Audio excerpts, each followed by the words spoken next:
Entonces ya hemos visto todas estas derivaciones, ¿no? Las derivaciones monopolares, las derivaciones precordiales, y hemos visto la ubicación, ¿no? Ya también hemos indicado que esta derivación D1 registra la actividad eléctrica entre el brazo derecho y el brazo izquierdo. Acá está. Brazo derecho, brazo izquierdo. Uno positivo y el otro negativo. El D2 registra la actividad eléctrica entre el brazo derecho y la pierna izquierda. ¿Sí? Y el D3 registra la actividad eléctrica entre la pierna izquierda y el brazo izquierdo. Este es el famoso triángulo de Tobin. Por eso que es muy importante que ustedes sepan, ¿no?, colocar los electrodos para hacer un adecuado registro. Muy bien, en relación a las derivaciones monopolares, ya hemos indicado las derivaciones monopolares, porque solamente vamos a capturar, ¿no?, solamente acá, como es mono, es un solo polo. Entonces, acá tenemos el ABR, el ABL y el ABF. ¿Sí? Entonces, acá, estas derivaciones, ¿qué miden? Miden la diferencia del potencial eléctrico entre los miembros, ¿no?, y el centro del corazón. Por eso que cuando ustedes quieren monitorizar a un paciente, solamente necesitan, ¿cuánto necesitan? 3 electrodos. Suficiente solamente para registrar, ¿no?, el ritmo del corazón, ¿no? Con 3 electrodos. Le colocas acá, ¿no?, ABR, ABF, y miren, ABR, ABL y ABF. Acá, a veces en la pierna no es necesario, le puedes colocar acá a nivel de reborde costal. Y acá, ¿qué me va a registrar? Me va a registrar, miren, me va a permitir hacer monitoreo del corazón.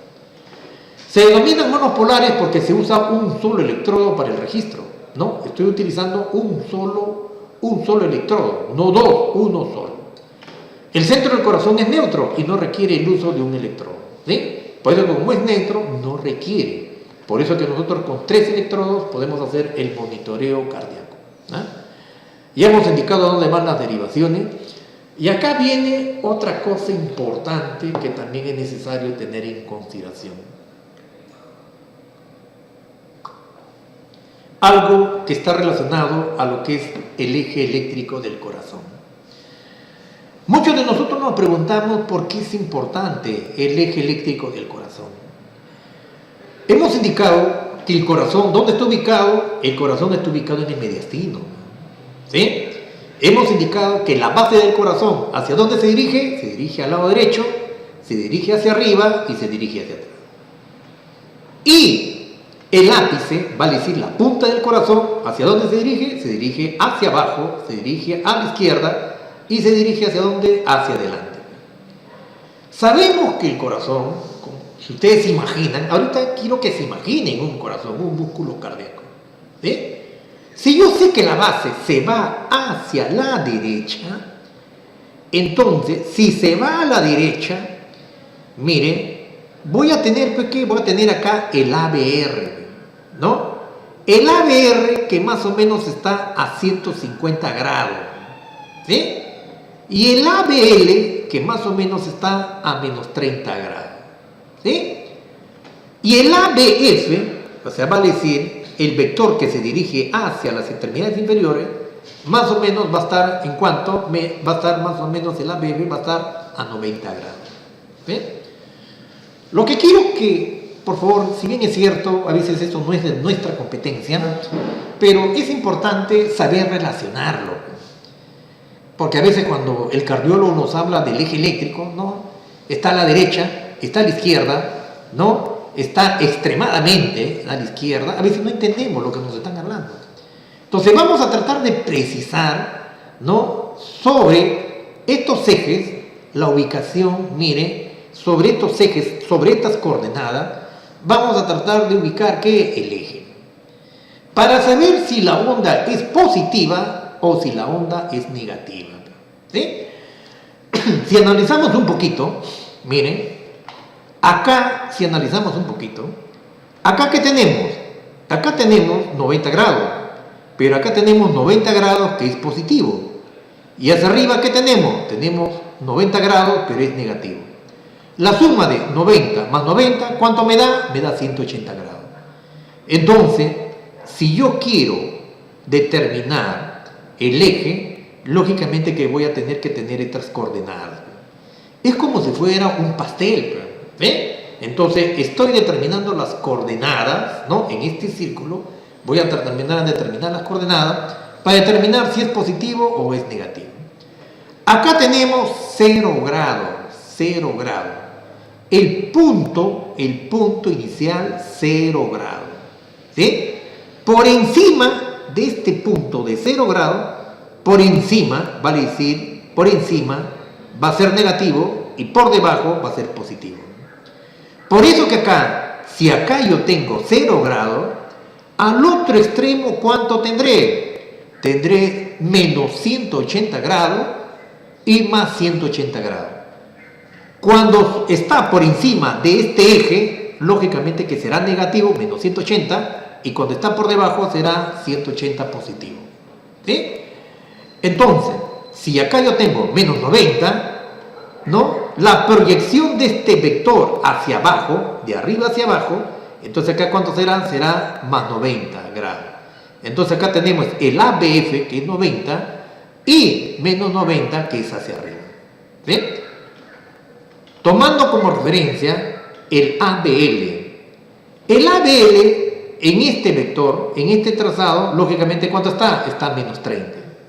Si el ABL está a menos 30, entonces la proyección de este vector, lógicamente ¿cuánto será? Será más 50. ¿Sí? Tomando como referencia, vamos a tomar acá, por ejemplo, voy a tomar acá el ABR, que es negativo, menos 50, 150 grados. Entonces la proyección de este vector, ¿cuánto va a ser? Va a ser más 30. ¿Sí? Lo otro, si yo tengo acá en este vector, 120, menos 120 grados, haciendo la proyección, lógicamente, ¿cuánto me va a dar acá? Me va a dar más 60 grados. ¿Sí? Y si tengo acá menos 60 grados, haciendo la proyección, ¿cuánto me va a dar? Me va a dar 120 grados. Entonces, lo que yo quiero, para poder entender estas proyecciones, lógicamente, ¿qué me interesa? Me interesa que ustedes proyecten en el papel. Pues. Si tiene 60 arriba, negativo, ¿cuánto será abajo? Abajo será 120. Entonces, si nosotros consideramos, por ejemplo, la ubicación, por eso que cuando ustedes colocan los electrodos,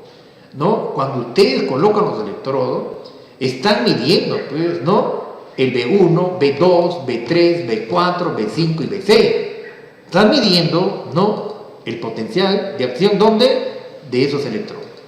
Ahora, si ustedes quieren visualizar el ABR, el ABL y el ABF, que es de un solo polo, lógicamente que acá vamos a tratar de determinar dónde está el eje central. Entonces ustedes saben es el eje, ¿por qué es importante? Para determinar si es negativo o para determinar si es positivo. Por eso es que es importante determinar el eje. Un eje normal, ¿entre cuánto está el eje normal?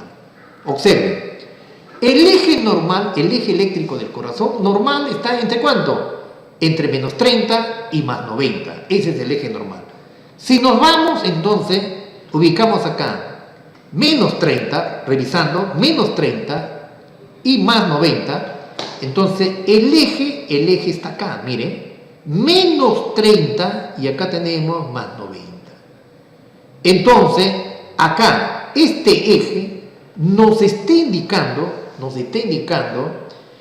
que el corazón, el corazón, ¿dónde está ubicado? Lógicamente que este corazón, que tiene un trazado, miren, que está ubicado, su eje está entre menos 30, el ABL menos 30 y su ABF 90.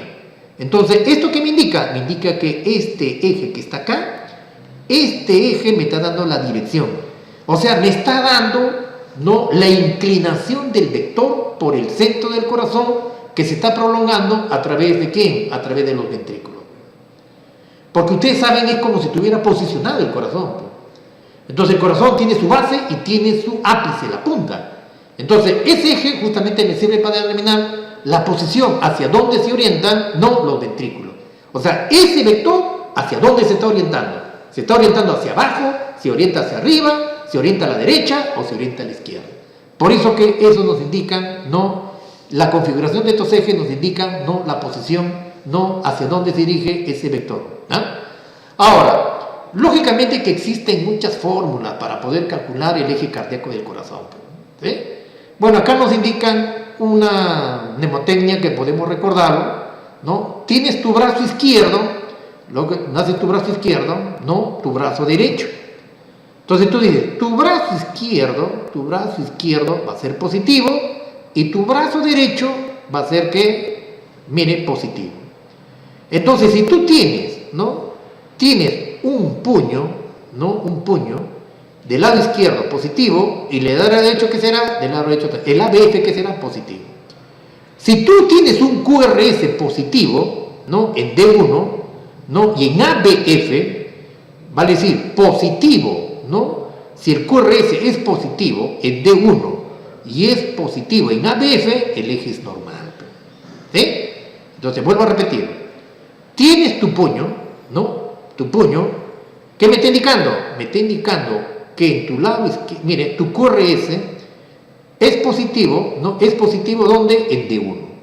Si es positivo en D1 y es positivo en ABF, vale decir que tu eje es normal. Entonces vamos a recordar, acá que tenemos, que indicamos D1, ¿cómo está el D1? D1 es positivo. ¿Y ABF qué es? También es positivo. Entonces, D1 positivo, ABF positivo, entonces tu eje es normal. Por lo menos aprendamos eso. D1 positivo y ABF positivo en este eje, en este cuadrante, es donde se encuentra el eje central. ¿Sí? Más o menos podemos trabajar de esa manera. ¿Sí? La segunda mnemotecnia indica, ¿no? El lado izquierdo, positivo, ¿no? Y el ABF, negativo. Si el QRS es positivo en D1 y negativo en ABF, el eje hacia dónde está desviado? Está desviado al lado izquierdo. Lo siguiente, ¿no? Tienes negativo en el lado izquierdo y el ABF es positivo. Si el QRS es negativo en D1 y positivo en el ABF, el eje está desviado ¿hacia dónde? Hacia el lado derecho. Y si tienes, ¿no? Negativo en el lado izquierdo y negativo en el ABF, entonces el QRS es negativo en D1 y negativo en el ABF, el eje es indeterminado. Entonces, vale decir ahí no sabemos para dónde se está orientando. Valgan verdades, eso es por la posición del corazón. Hacia dónde el vector se dirige, por favor. Eso, lamentablemente, a veces para nosotros, como profesionales de enfermería, es un poco complicado. Necesitamos mayor experiencia para poder interpretar. Pero por lo menos recordemos, ¿no? Lo normal.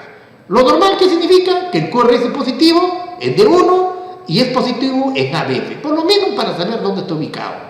¿Para qué? Para que nos pueda indicar realmente dónde está el eje para poder determinar si las ondas son negativas o si son positivas. Muy bien.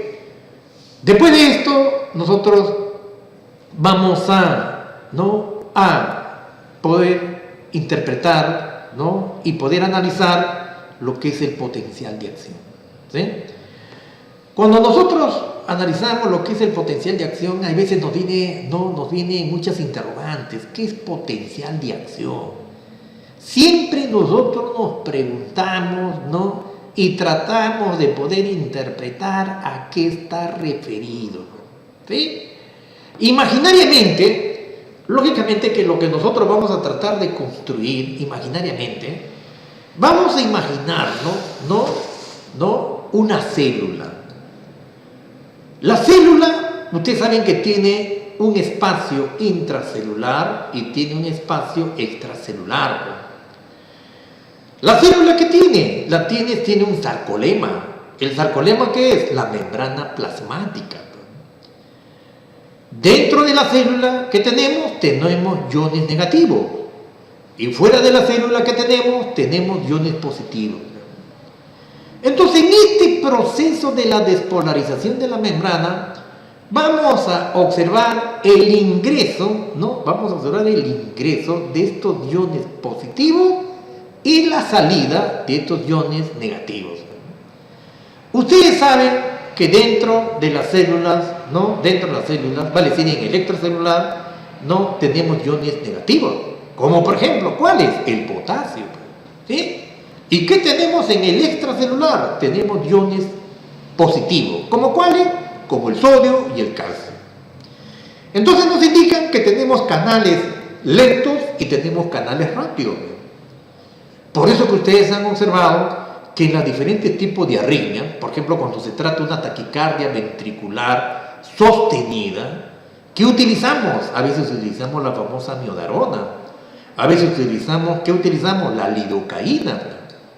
Y a veces ni siquiera nosotros nos preguntamos por qué estamos utilizando esos fármacos, ¿no? Porque estamos generando estímulos. Y esos estímulos, lógicamente que son estímulos farmacológicos, es exógeno, no es endógeno.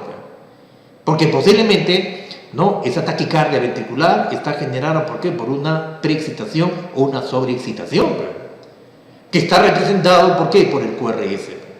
Entonces vamos a tratar de entender, ¿no? El potencial de acción cardíaca. ¿Qué significa para nosotros este potencial de acción cardíaca?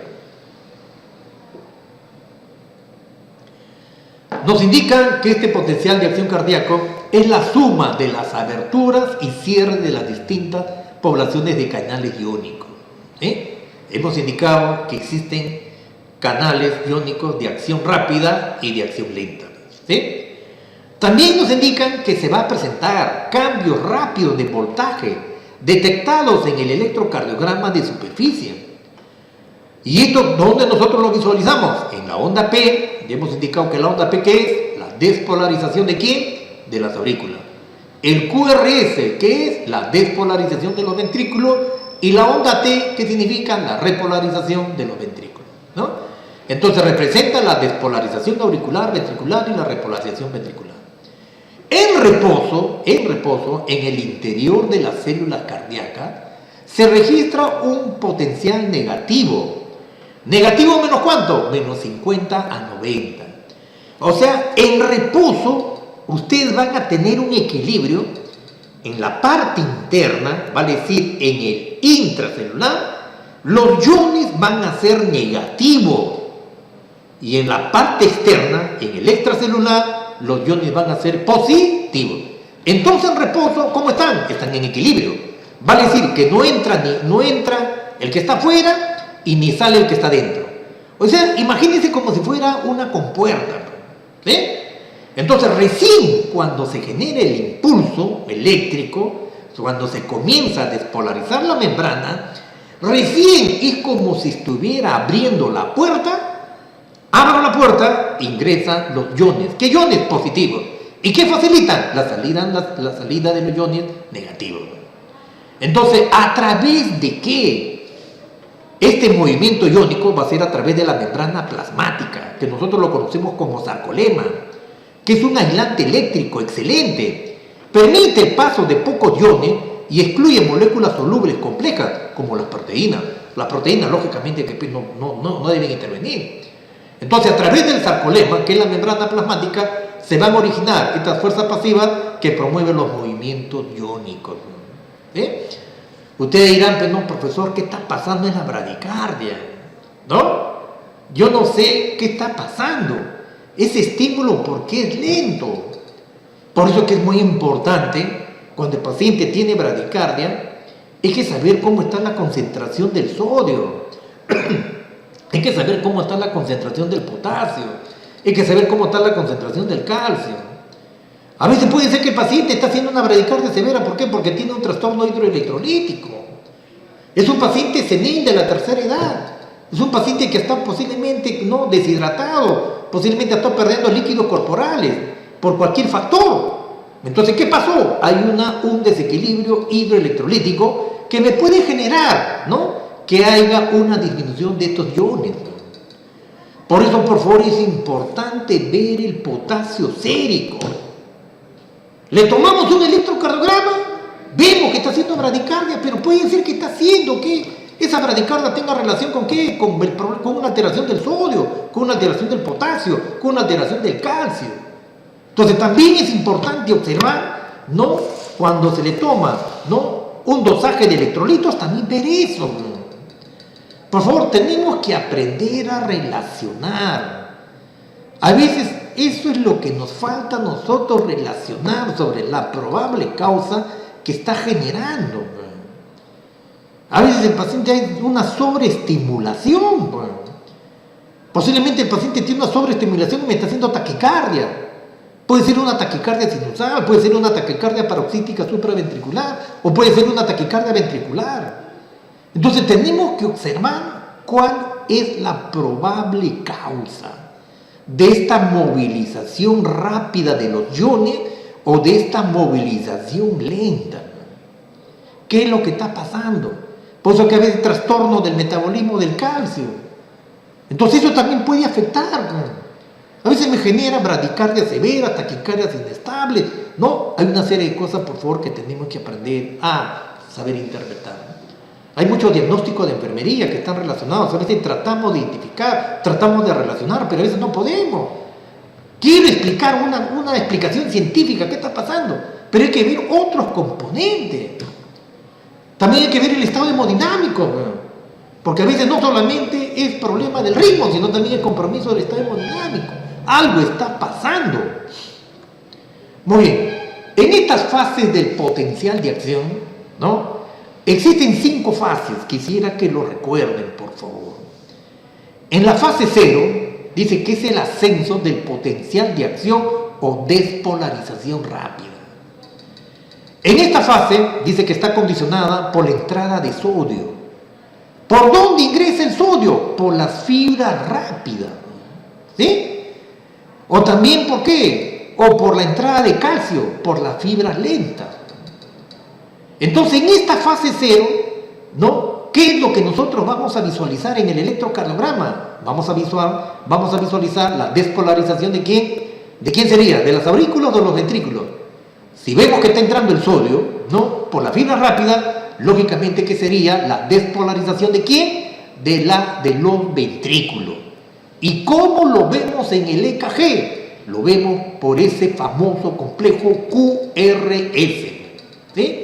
Entonces, en esta fase 0, la fase 0 está representada ¿por qué? Por el QRS. ¿Sí?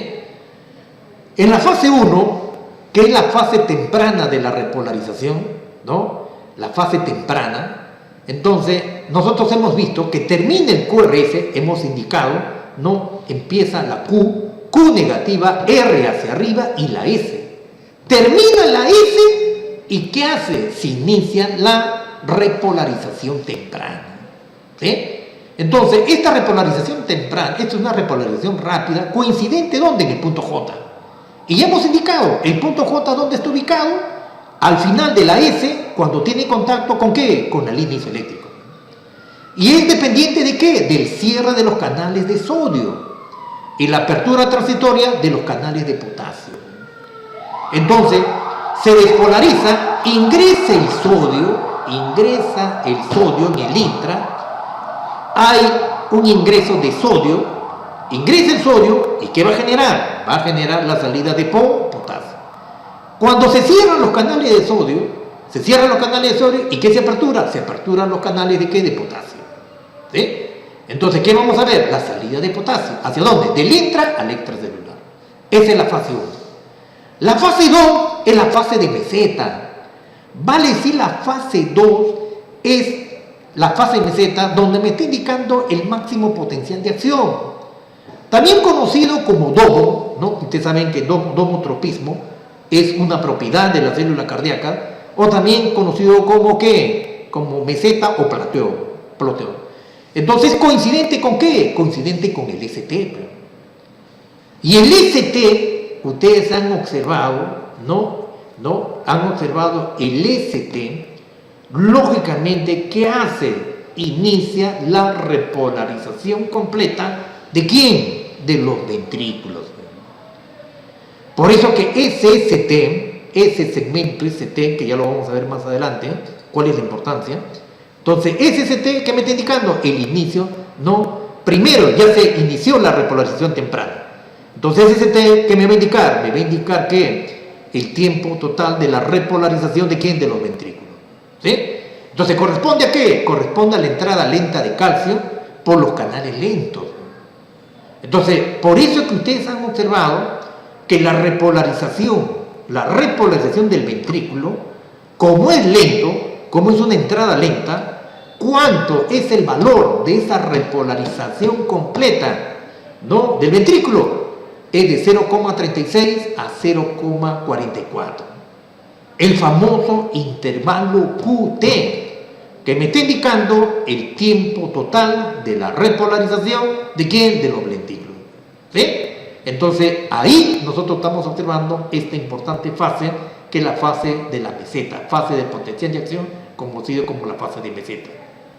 En la fase 3 es la fase tardía de la repolarización rápida. Es coincidente con la onda T. Es ocasionado por la salida de potasio por los canales lentos, ¿no? Y por los canales rápidos, que son ultra rápidos, ¿no? Porque acá, ¿qué hacemos? Ese potasio que estaba en el intra su potencial era mayor. Cuando sale fuera, lógicamente, ¿qué hace? El potencial disminuye. Igualmente, el sodio, cuando estaba afuera, su potencial era menor, y cuando ingresa, su potencial se incrementa. Entonces, en esta rápida despolarización, lógicamente que vamos a ver, ¿no?, la salida rápida de estos canales lentos y de los canales rápidos. ¿Para qué? Para que puedan generar la despolarización de las aurículas, la despolarización de los ventrículos y la repolarización de los ventrículos. La fase 4 es el potencial de la membrana en reposo y la despolarización diastólica. Es coincidente con la onda U. Mediante el gasto energético actúa la bomba de sodio, ¿no?, y potasio, dejando el potencial en reposo. Entonces, en esta onda U, lógicamente que termina ese ciclo cardíaco y da nuevamente inicio, ¿no?, al siguiente ciclo cardíaco. Entonces, se termina todo este proceso, ¿no?, todo este proceso de despolarización y repolarización, ¿no?, y nuevamente se inicia el nuevo ciclo. Ustedes saben que el corazón constantemente está generando actividad eléctrica. Ese corazón trabaja todo el tiempo. Desde que nacemos hasta que morimos, trabaja constantemente. Por eso es importante conservar la actividad eléctrica del corazón. Ustedes han visto cuando sucede algo inusual, o algo súbito, inesperado, a veces, ¿qué hace? Mi corazón puede latir rápidamente, ¿no? Mi corazón comienza a latir, es un latido rápido. Siento que mi corazón se me va a salir. ¿Y por qué? Porque hay un sobreestímulo, hay una sobreexcitación. Posiblemente esa ionización que está haciendo por las fibras rápidas o por las fibras lentas, hay un recambio rápido. Entonces, eso también habría que interpretarlo para poder tomar las conductas terapéuticas farmacológicas que se